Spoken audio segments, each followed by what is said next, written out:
started practice in January like we always do. Our track season always starts the first, second week of January, and as usual, we're outdoors, it's cold, so we're dealing with the weather, cold weather, rain. Kids are still involved in other sports, so it's always a challenge when we start out our outdoor track and field season.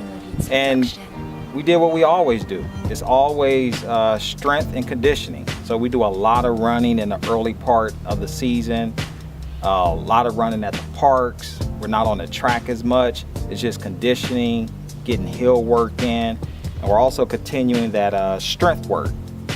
Always working on strength.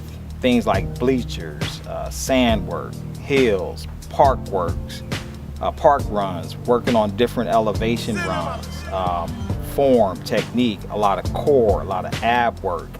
And then from there you kind of get a feel from who's going to be able to deal with the long season, because our season is about 6 months long.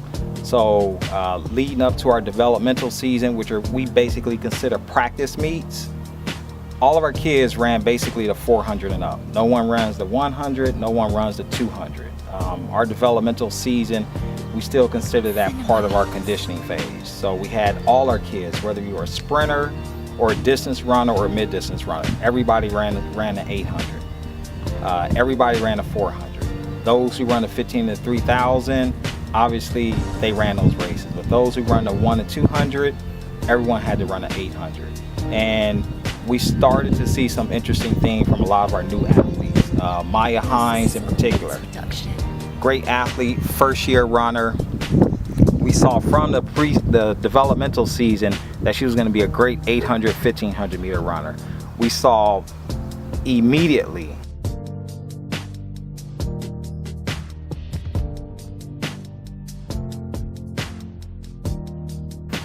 we also saw that Ethan Irvin picked up just where he left off last year as a 8 and under competitor that made it to nationals at the bottom of his age group. Now at the top of the age group from the 8 and under, we saw early on that he was going to do some great things in the 800. And then we were surprised by some of the times in the 800 that our sprinters ran. Everyone ran the 800. We didn't get any there was no disappointment in the way the kids performed.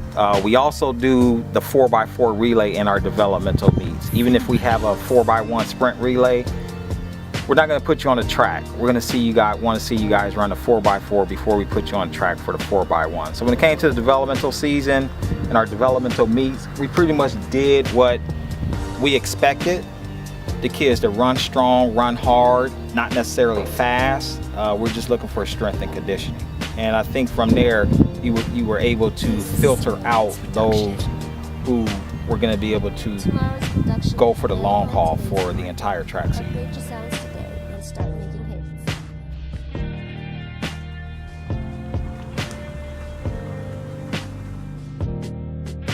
So one of our biggest events that we compete in is the Jackrabbit Sapphire Track Invitational. And we partner up with another track club, Sapphire Track Club, and Jackrabbit come together to put on this invitational. We've done it for 2 years now, and we've had some success. There's a lot of preparation and work that goes into it. Working with Coach Monica Ross from Sapphire, she pretty much handles and deals with the meet registration, coordinating the events, getting timers together, things like that. And then Jackrabbit pretty much handles the marketing phase of the meet, dealing with sponsors, vendors, exhibitors, getting the message out to the public about the meet. We had about 900 athletes that came out, and there's a lot of work that goes into it. You have to get volunteers to run a track meet. You got to make sure that you have your check-in staff, your timing staff, your finish line staff, your award staff, and you've got to have your meet staff. When I say meet staff, what's very important is getting the kids out on the track. So getting the volunteers lined up was very important as well. A lot of marketing, a lot of advertising, getting clubs to come in from other states, getting some of the top teams around the nation in particular the Southeast to come out, some of the top athletes from Elite Speed to Titans to who's some of the other clubs that came out? Jets. Greenville Jets, you know, Need for Speed. Those are some of the top teams that came out with some of their top athletes. Star Trek is another one to mention that made this meet a success. And it usually takes about, the meet is every May. We start working on the meet in November and December. That's how long it takes. A lot of work goes into to put on a successful meets. But if you can have a great timer, a good starter, and a clerking staff, you can run a meet very well. So kudos to everybody that came out.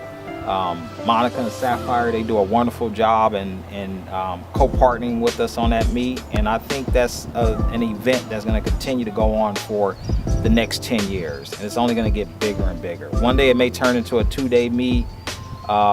One day we hope to get teams from the West Coast to come out and compete in this meet. Great competition.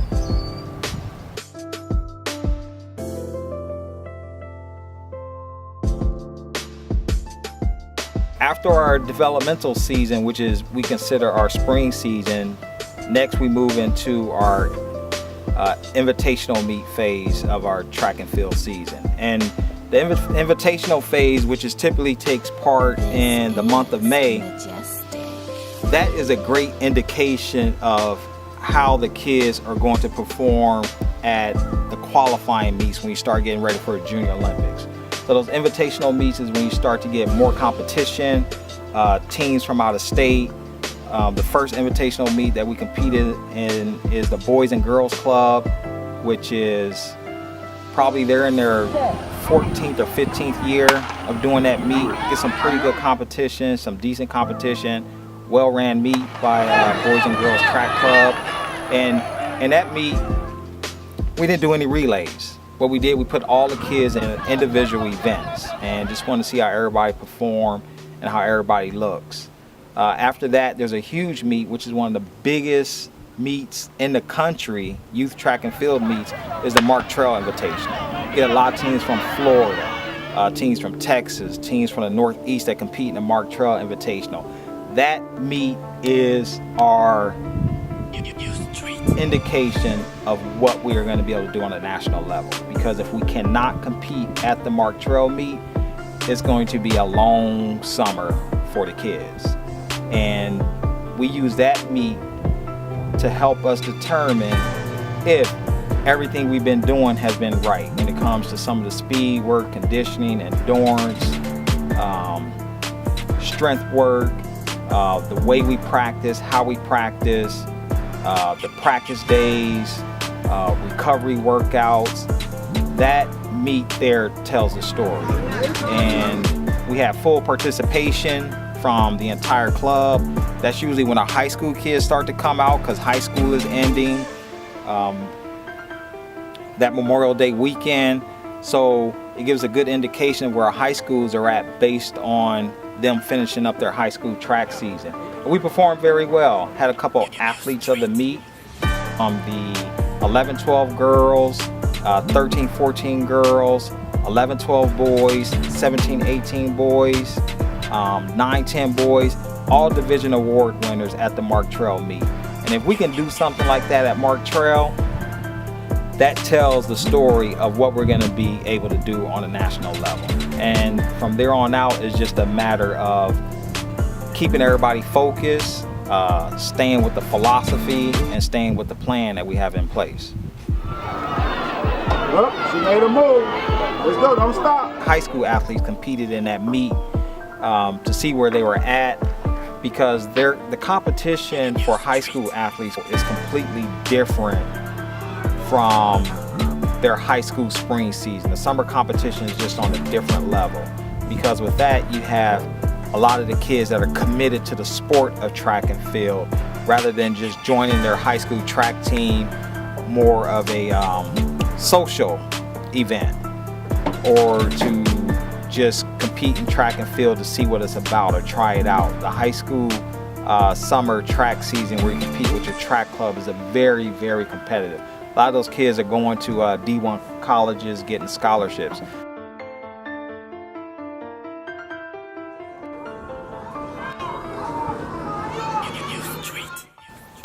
pretty much what we expected. Some of them didn't quite have the strength, or the strength wasn't there like we would have liked to have seen. Little bit lack of endurance. Conditioning is there, and the knowledge of how to run the races, everything was there. But it told us that we obviously have some work to do with our high school athletes going into this deep summer run, the qualifying meet.